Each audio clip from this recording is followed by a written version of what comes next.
যদি আপনি একজন মহিলা হয়ে থাকেন, আগামী ৩ তারিখ থেকে আপনিও পাবেন অন্নপূর্ণা ভান্ডারের তরফ থেকে ৩,০০০ টাকা প্রতি মাসে, এবং এই টাকাটা আগামী মাসের ৩ তারিখ আপনাদের অ্যাকাউন্টে ঢুকবে। কিভাবে ঢুকবে? অন্নপূর্ণা ভান্ডারের যে ফর্ম সেটা আপনাকে ফিল আপ করে জমা দিতে হবে ২ তারিখের মধ্যে। তাহলেই কিন্তু আপনি ৩ তারিখে এই টাকাটা পেতে পারেন।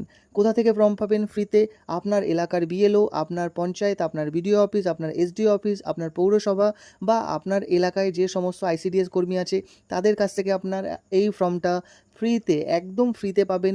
এবং যত তাড়াতাড়ি সম্ভব ফর্মটা যদি ফিল আপ করে তাকেই আপনি হ্যান্ডওভার করতে পারেন, বা আপনার এলাকার যে অফিস আছে সেখানে গিয়ে জমা দিতে পারেন। সেটা বিডিও অফিস, এসডিও অফিস, পৌরসভা, পঞ্চায়েত, যে কোনো অফিস হতে পারে। সব জায়গাতেই কিন্তু এই ফর্ম ডিস্ট্রিবিউশনও হচ্ছে প্লাস জমা নেওয়া হচ্ছে। তাহলে কিন্তু আপনিও ৩ তারিখ পেতে পারেন ৩,০০০ টাকা। তবে হ্যাঁ, ২ তারিখের মধ্যে কিন্তু আপনাকে এই ফর্মটা জমা দিতে হবে। যদি তারা ডিজিটালাইজ করে ভেরিফাই করে নেয়, তারপরেই কিন্তু আপনি ৩ তারিখে এই টাকাটা আপনার অ্যাকাউন্টে সরাসরি পেয়ে যাবেন ডিবিটির মাধ্যমে। যদি এখনও ডিবিটি না চালু থাকে, অ্যাকাউন্টে ডিবিটি চালু করে নিন। এবং যদি আপনি অন্নপূর্ণা ভান্ডারের যে ফর্ম সেটা ফিল আপ করতে অসুবিধা হচ্ছে, এই ভিডিওতে লিঙ্ক দেওয়া রয়েছে, ভিডিও দেখে দেখে আপনারা ফর্মটা ফিল আপ করুন। আশা করছি আপনারা ৫ মিনিটের মধ্যে ফর্ম ফিল আপ করে নিতে পারবেন।